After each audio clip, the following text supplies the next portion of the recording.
Happy Monday night and St. Patty's Day, actually, everyone. Appreciate you tuning in to what was a dominant win here by the Suns and a much needed one, a 40-point win after a little bit of a slow start there in the first quarter, but kind of really took control of this game in the second quarter and just was never close there after that.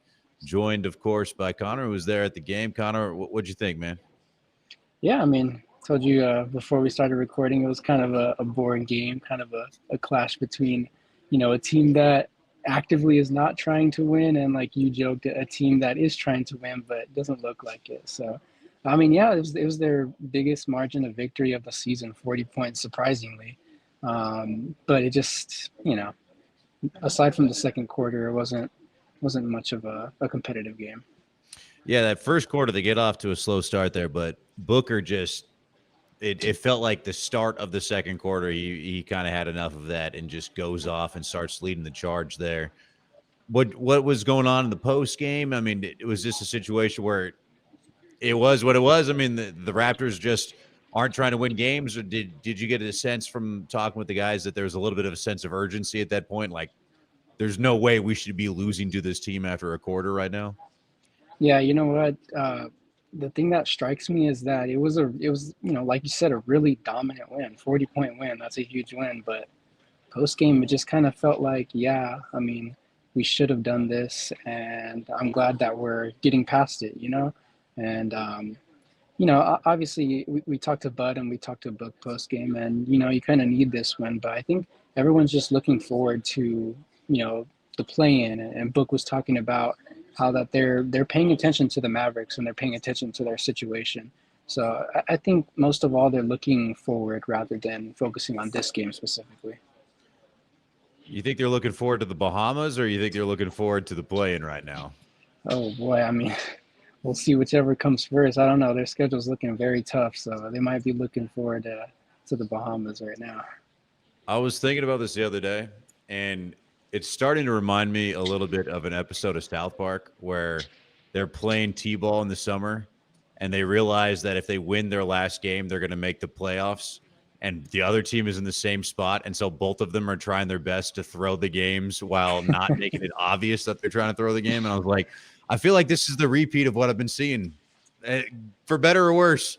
It doesn't feel like it feels like a lot of the guys are interested in going out and getting their numbers and are playing and they enjoy it, but it just doesn't feel like right now that making a run or they think that they believe that they really can or they want to. It seems it's just tough to watch. It just on a night I as dominant as this one is, I can't get the Laker game out of my head and just watching like Luka having uncontested threes and like so much stuff that is just comes down to effort and like want to, and it feels like it's still not there. Like it just doesn't feel like there's that energy right now.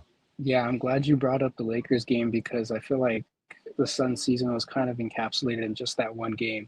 One thing that struck me was that there was a clear difference of like intentionality between the Suns and the Lakers. Like, and I'll be candid, I've been following the Lakers all season, and Coach JJ Redick deploys this mindset that winning teams play hard and they play hard every night, and that's how you Mm. separate the winners from the losers.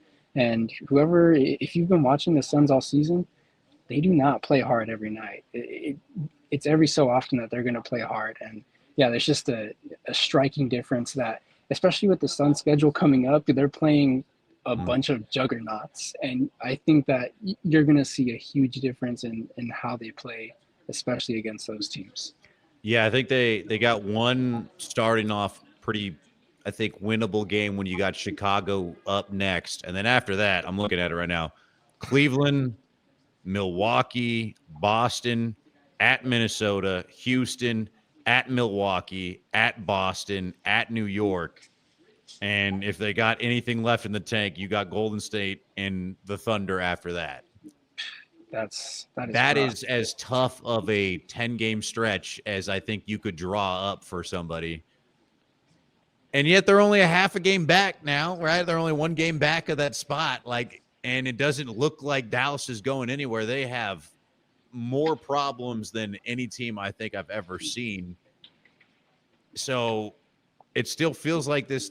they're going to walk them down? I mean, at this point, from what you've seen, you say maybe the last 2 weeks, do you feel like they're going to get in, they're going to back their way in because it's just a situation where Dallas can't win a game with how many guys they've got on the IR right now? Like, Yeah, you know what? I think the Suns at most have three, including tonight's win, at most three surefire wins. I don't know. I feel like the Bulls could maybe creep up and beat them, but I'm yeah. just, I would be surprised if they got 4 wins during this last stretch of the season. And all you have to do is lose less than the Mavericks, which is crazy, and you'll make it to the play-in. I mean, obviously your reward is the OKC Thunder if you even win the play-in game. But I have a good feeling that they're going to make it solely based on the fact that the Mavericks are spiraling and the Suns are going to walk backwards into this play-in.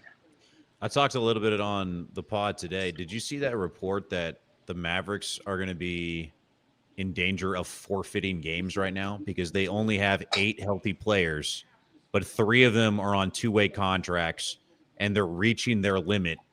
And so one of them can only play for 3 more games, one of them for like 7 and one of them for 11.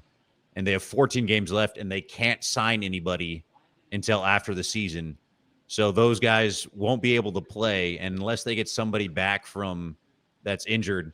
The last 3 games of the year, they're going to have 5 available players to start the game. I've never heard of something like that. And they're still ahead of the Suns in the standings. It's the most infuriating thing I've ever heard of. Like, yeah, how are you insane. trailing that team right now? I know. Yeah, I almost want to. I mean, I don't want to wish bad on the Mavericks, but I almost want to kind of see that happen, just so I can, that's very interesting.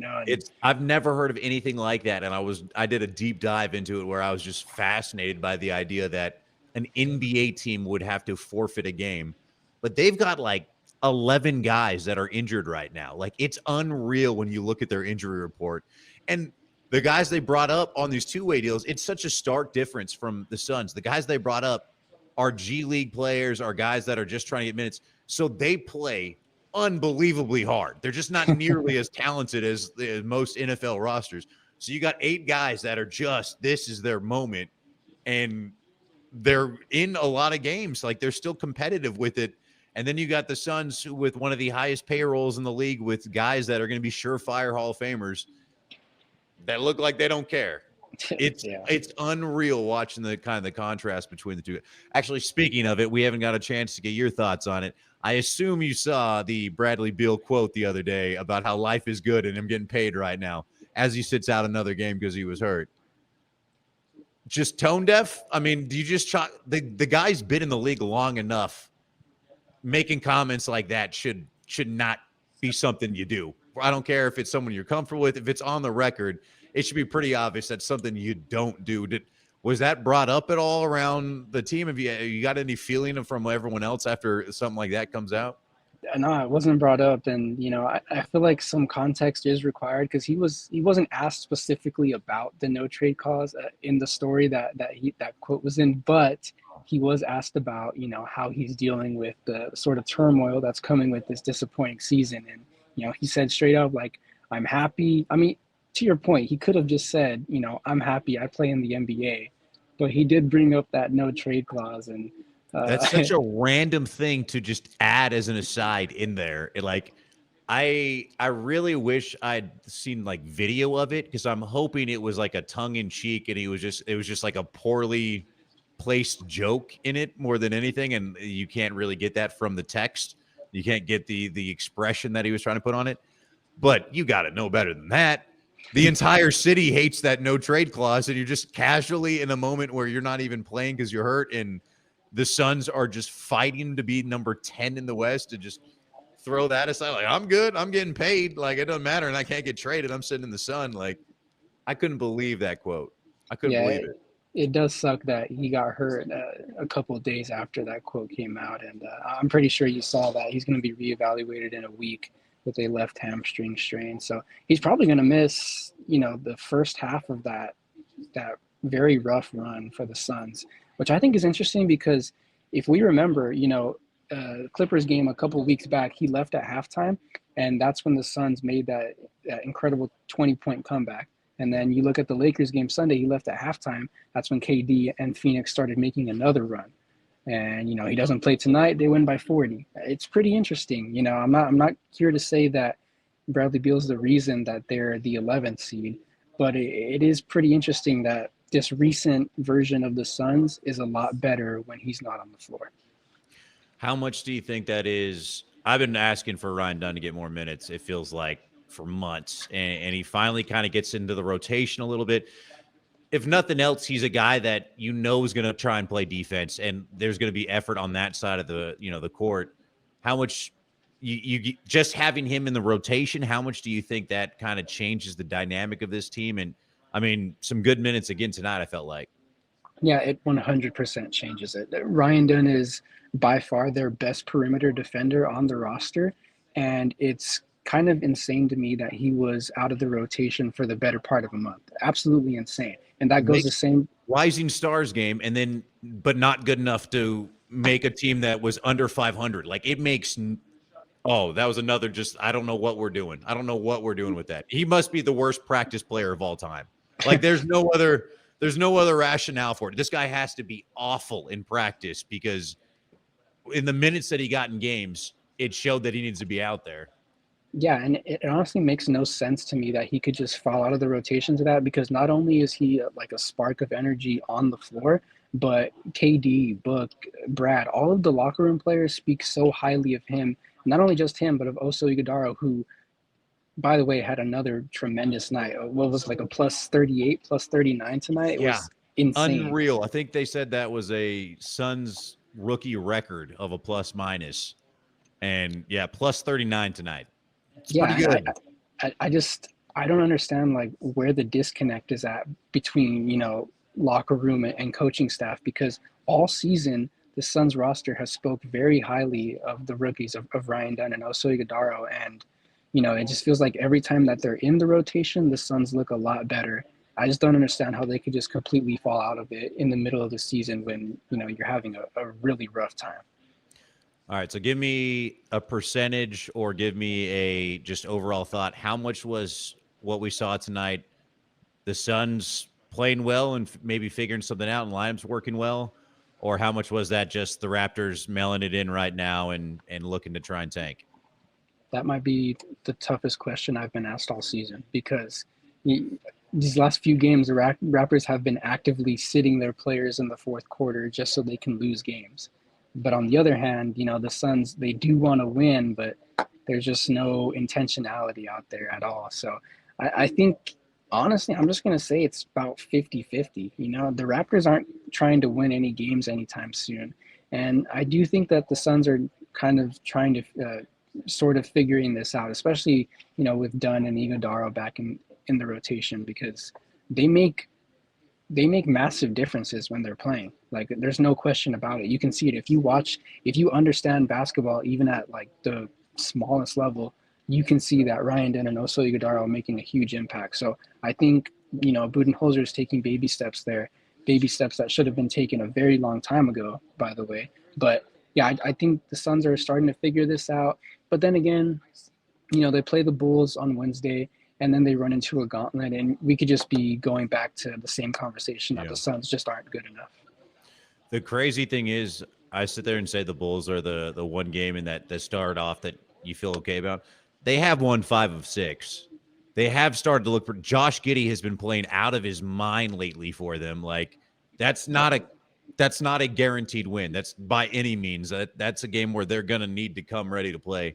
Yeah. And honestly, that's a game they really need when you look at what's coming. Like you said, right after that, the next like 5-6 games are. I mean, they could easily go on a 1 of 7 coming up, 1 of 8. I mean, they could be in a serious trouble with a week, 2 weeks left on the season after that point.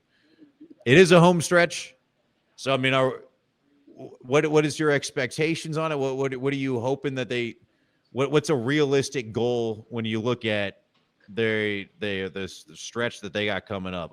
Like I said, they start with the Bulls. You got the Bucks in there. You got just a gauntlet, like you said. Yeah, I'll be extremely honest. I'm not expecting them to win more than 3 games in this stretch. But what I do want to see at least, and I'm pretty sure what Suns fans want to see at least, is some, competitive energy. Anything. Like show us anything. KD is yelling at people on the bench. I mean, it looks bad on the surface, but he's a competitor, and that's what you want to Yeah. see from everyone. You want to see that energy that Ryan Dunn brings on the floor. He's picking up people 94 feet. That's the energy that you want to see. And I'm, I'm kind of mad at myself that I didn't bring it up, but Cody Martin has been providing that energy that the Suns have needed all season, diving on the Yeah. floors, being scrappy defensively. That's exactly what the Suns have needed all season, and hopefully he doesn't just fall out of the rotation like other players have this season. But yeah, I'm not expecting them to win much, but I do just want to see at least some competitiveness.